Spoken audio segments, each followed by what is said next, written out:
This is Primitive Outfitting, and you are listening to the Gritty Bowmen. Chicken. Wow, wow. Wow. Nice. And I'm not standing on my high horse saying I shoot a self bow, because there's no way in hell I'm shooting a self bow. When I say that, I mean that in a good Christian way. As far as Cecil goes with me, I mean, I could really give a crap about that lion too much. And all I was looking at was the tip of Aron's arrow. And it was like this and this, and then it was kind of shaking, and then it went boom, solid like a rock. And I'm like, oh. He's like, I got to know if you hit anything or not. You never really show excitement, because I don't. I'm kind of always mellow. And this thing, ready to jerk a tear. I was running around like an idiot. Woo. You know, if you ever talk to anybody from Africa, they're all about hunting lions because they eat people. Yeah. The compound, I have total confidence. With this thing, I'm like, yeah, maybe. But the way that America works, we're so soft, like softer than baby. All of us, basically. The shooting errors, I'm going to call it Matrix effect. I panicked. So today's tech tip is how to properly fake back tension. So the first thing you do is you cock your hat up, you hook the release on, and then you let go of your bow with your left hand. You dry that hand off for no reason other than it makes, might intimidate your opponent. Hook up in that grip, dig in a little bit, just give the 1,000-yard stare down range, yank it back, get your anchor point. Now this is where the Pearl Harbor comes in. Instead of making the hook, what I'm gonna do is I'm gonna just, and right when I punch it, you gotta get that sudden jerk back like you actually performed back tension. That's the way to do it. Okay, folks, welcome to the Gritty Bowmen podcast. For you folks watching, I am behind the camera today because we have a cool show we're going to do. Aron Snyder is the star. Take it away, my friend. I'm surrounded by archery products, arrows, bows, stabilizers, releases, and fletching jigs. And we have had a ton of questions on Instagram as well as emails, things like that, about what releases we're shooting. Should we use a back tension, a handheld, why we chose the bows we did, arrow weights. I'm going to try and cover all of that today. I even wrote things down for those of you listening. I've got a little notepad here so I don't see too many squirrels. First off, I'm going to go over releases, and I'll try to explain the best I can for those listening. I'm going to keep this as simple as I possibly can and break the releases down into three types. You have your index finger release, which generally has a wrist strap, goes around your wrist, and then your pointer finger fires it with the trigger. So that's an index finger release. What I like to call a wrist rocket, generally because you're ripping it off, because a lot of guys that use these have target panic. Some guys don't. Some guys execute them properly, and I'll go into that later on how to execute it. Then you have a back tension. The one in my hand right now is a True Ball HT 3-finger. I've got 3 of them actually.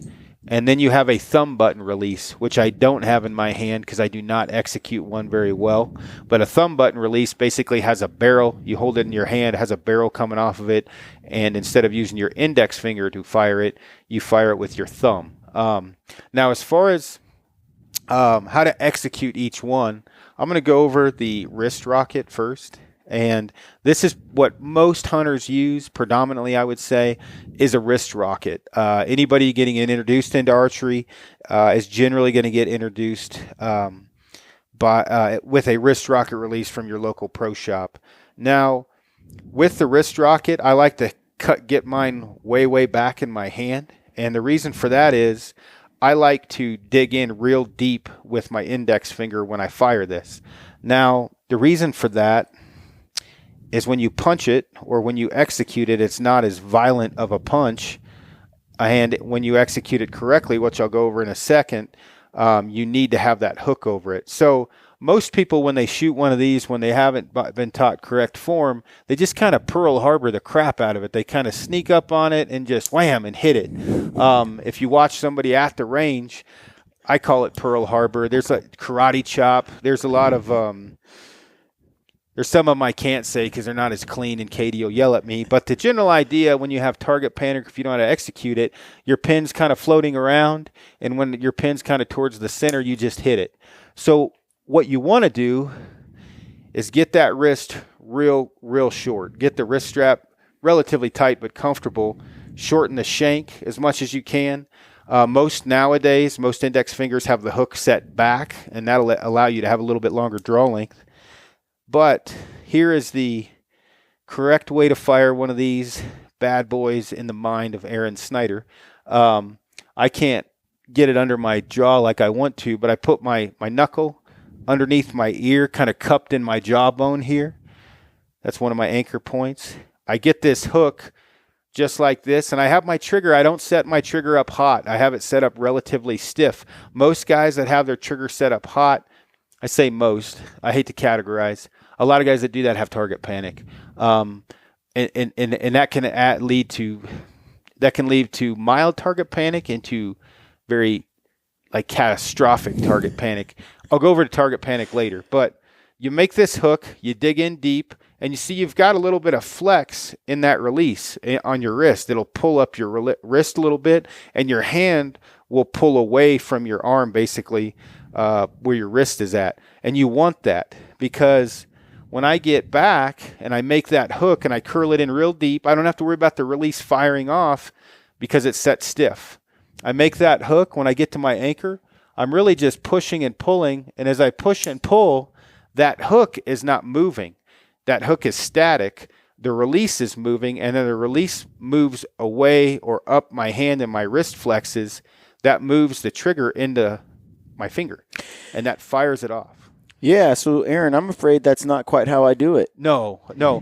I'm not one. I used to be the guy to walk up and help everyone, and then people think you're a dick. And so I stopped completely. So unless someone asks me for help, I generally don't say anything. But if you start to get, I call it people watching, when I'm in Boulder, Colorado, or at Whole Foods, because you get some weird ones, I call it release watching. So when I'm at the range, I'll watch, and you can watch a guy, if a guy walks into a range, I can tell real quick if he's a shooter. Not because of what bow he has or what patches are on his shirt. He can look like a professional Bass Pro fisherman, but you can watch and tell the story of his life in archery by the way he's how he's executing that release. And go ahead. And I did change that, where I put the hook in place and started pulling through with back tension instead, and triggering the release because Corey Miller. Yeah, you're way better than you were. Yeah, but I got to admit, I fall back into bad habits sometimes quickly. And I'll go into that, probably not as in-depth in this podcast. We'll run out of time. I'll go into how to get rid of target panic, what it is, and all that stuff. Now, Brian does not have target panic. I've watched him shoot. Brian literally doesn't shoot that much because he got too much other crap going on.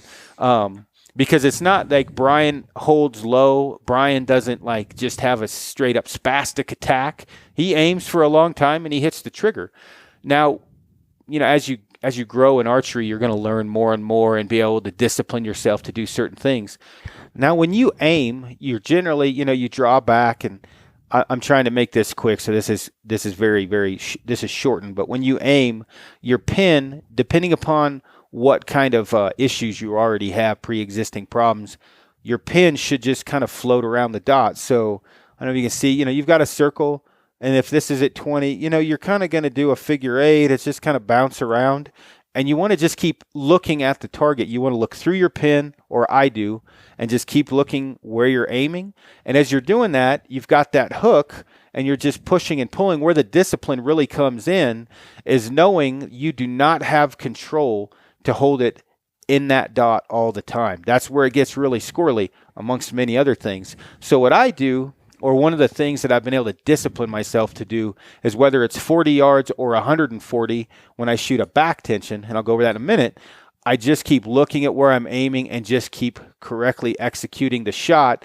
And generally the arrow goes where you want it to, wind and everything excluded. So yeah, again, I was going to say, I think when you obsess over trying to get the pin exactly in the spot and hold it there, it swirls down the toilet. Yep, that's when, and then that's also when you feel like punching the trigger. You're like, yeah, and the two have crossed, boom. Yeah, that's there's a lot that goes into your conscious and subconscious, and I'll just go over the very, very short version of how your brain works. Is you draw your bow, and you get anchored and everything, and your brain is watching that pin, and your brain says, hey, index finger or thumb, hammer that trigger while the pin's in there.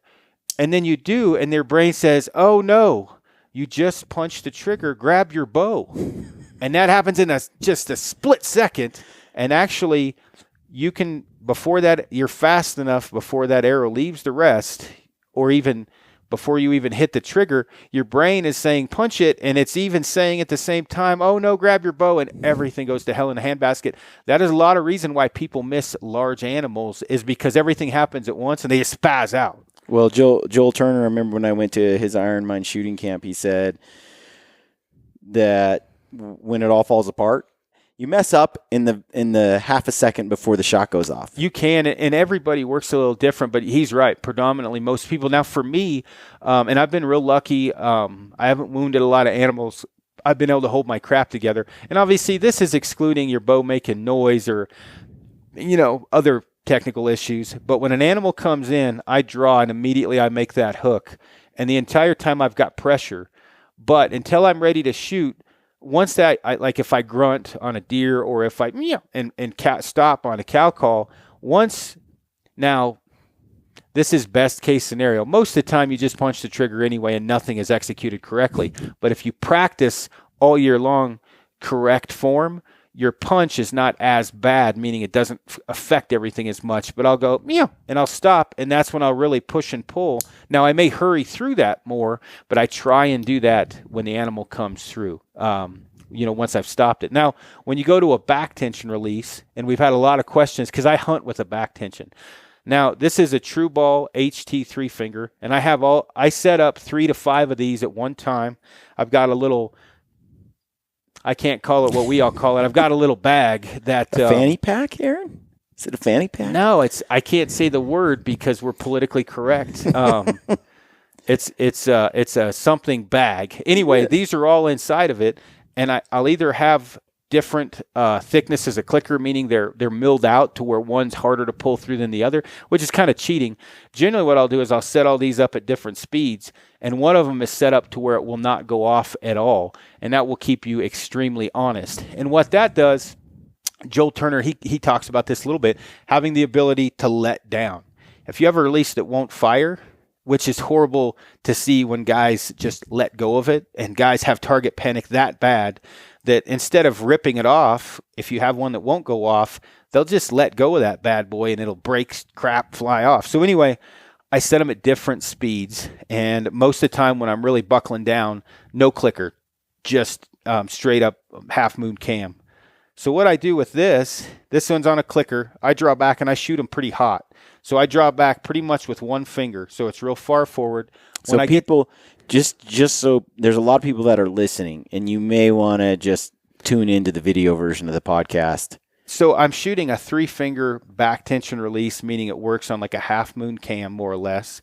I'm drawing back with it really advanced forward, which is going to be hard to tell. So I'm drawing it back really with my index finger and my thumb.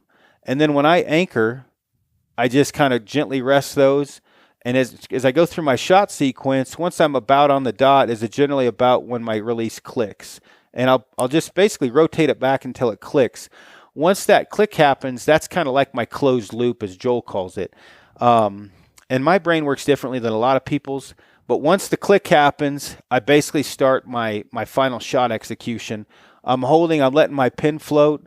I'm not really, executing back tension as much per se. What I'm doing is just kind of pushing and pulling and slightly moving my hand back.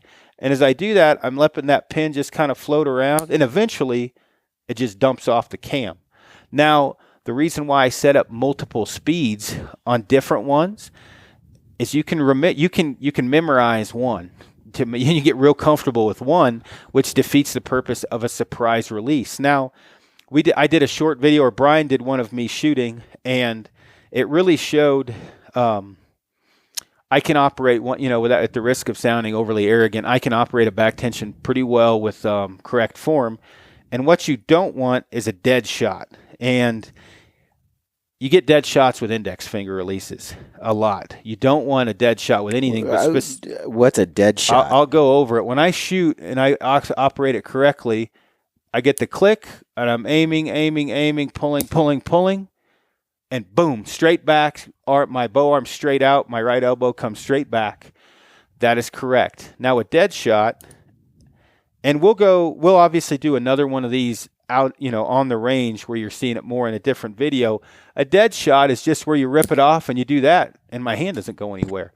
Now you'll see some epic. I've done that a lot. Yeah. Oh yeah.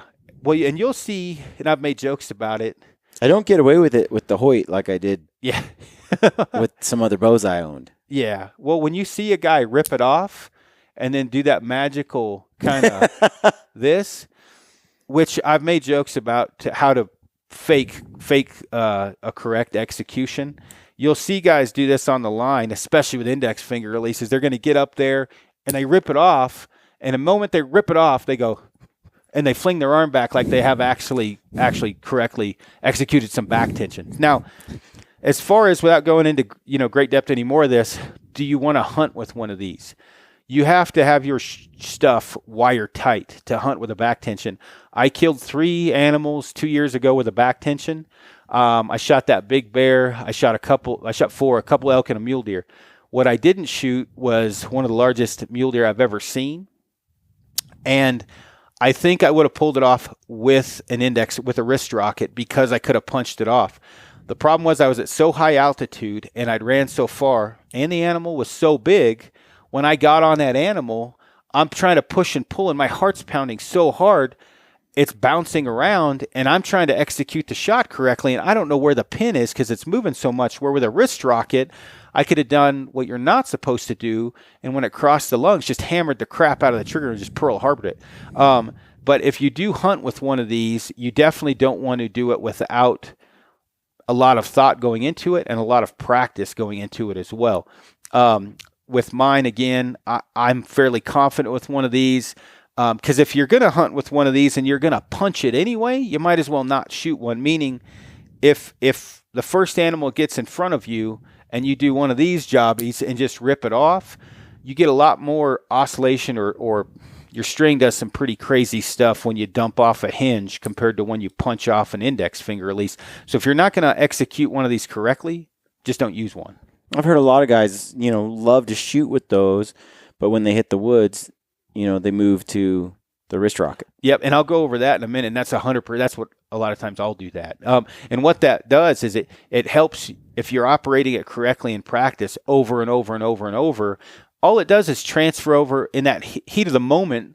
When you might be more apt to punch it off with an index finger release, your body and everything you've practiced is going to remember the good things more than the bad. Now, even if you've practiced with one of these a bunch and you hunt with an index finger and you still punch it off, you're probably going to have a better, cleaner punch than you would is if you hadn't used a back tension correctly. Now, a thumb button release, which I don't have, but they look just like this. They've got a barrel like this, and the barrel actually, operates the sear, whatever you want to call it, up into the hook or whatever's firing it off. I don't hunt with a thumb button. I'm not saying you can't do it, and I'm definitely not saying you can't be effective with it. What I have noticed, predominantly, not with everyone, is you get a more violent punch with a thumb button. Now, what happens, guys get a little twitchy with the index finger release, and they think, I'm going to go to a thumb button, because most tournament archers, a lot of them shoot a thumb button, and that's going to be my cure-all. That's going to fix it. Doesn't fix anything if you just start punching a thumb button, because all you've done is come from Pearl Harboring from the top to come in Pearl Harboring from the bottom. And all you're going to see guys do is they'll have their thumb hanging down, and when that pin, they just wham and hammer it like this, or they'll make this fist. None of that is good. When I operate a thumb button, I dig real deep into that thumb button, and I'll either just rotate it like I would a back tension, or I'll push and pull, and as that pulls and kind of extends my finger, it pulls that barrel into my thumb, which fires off the release. Now, the thing with a thumb button, I can look like a superstar practicing with one when I'm not under pressure. Once pressure starts, I start to get a little yippy on the thumb and just start hammering the trigger off. So I don't use a thumb button. They are good. A lot of people use them that I know and use them very well, especially tournament archers. So if I was to tell you, best case scenario, you don't have target panic, what you want to do. You want to get something like this, a True Ball HT, practice in the off season with this, tournaments at your house, everything else. And then a month before season or so, or give or take, grab your index finger release, put that on. You'll probably have to move your sight a little bit because your point of impact is going to be a little different from one release to the next, especially thumb button or back tension to index finger. And then put this on, make that hook, and just practice with that to get ready for hunting. Because an index finger, it's pretty hard not to choose an index finger release to hunt with. Now, this release here, I really like the way it's built. This is from Hamsky Archery Solutions. It's a drop tine. This one here, I've killed a bunch of animals with it. It's never broken. I beat the piss out of it. Now, this wrist strap is from a different company because a marmot ate my other one. So I kind of fangled this thing together. It's kind of maintenance by Opie, but it works. But this is a drop tine from Hamsky. So biggest thing, target panic we'll go over later, but what you want to do is make sure you have a semi-surprise release, you're not hammering the trigger, and you want to talk your mind into letting that pin float as you're executing your shot. And I'll go into stuff in a later video on correctly operating that. In 1907, only 41,000 elk remained in North America, and in 1950, only 12,000 pronghorn remained. Today, there are more than 1 million elk and 1.1 million pronghorn. Why? Because hunting is conservation. In 1937, hunters actually requested an 11% tax on guns, ammo, bows, and arrows to help fund conservation. That tax so far raised more than $8 billion for wildlife conservation. Altogether, hunters pay more than $1.6 billion a year for conservation programs. No one gives more. It's obvious that hunters care about animals, and yet we actively hunt and kill them. Many people cannot understand this dichotomy. How can we both care about animals and also kill them? It's a question that I challenge all of you to consider. Here is an excerpt from the Gritty Bowmen film, Alberta, with a quote from Fred Bear that describes my feelings on this subject.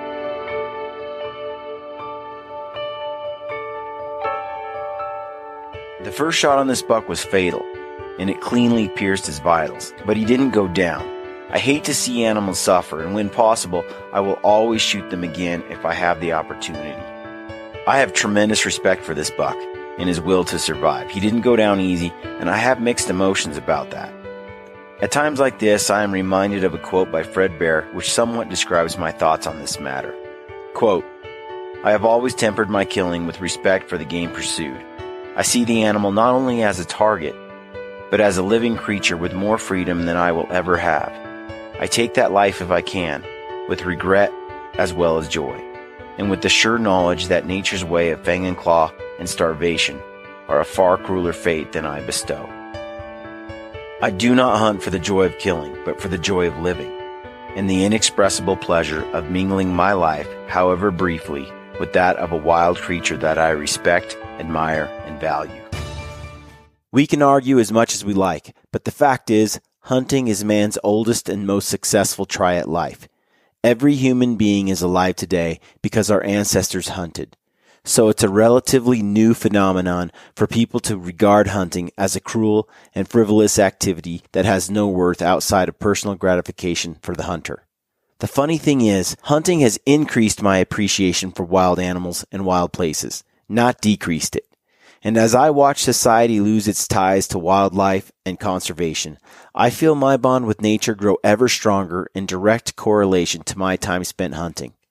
I understand now more than ever that hunting is the greatest hope for creating the next generation of true conservationists. Never stop sharing your passion for hunting in the outdoors. Our wild animals and wild places depend on it. We thank Kifaru, Mountain Ops, Hoyt, Vortex, Phelps Game Calls, Black Eagle Arrows, and Crispy Boots for supporting the Gritty Bowmen. We love these companies and the people behind them. They truly make fantastic products. Please support them however you can. As always, good luck on your hunts and stay gritty. This is Ty Stubblefield, and you're listening to the Gritty Bowmen.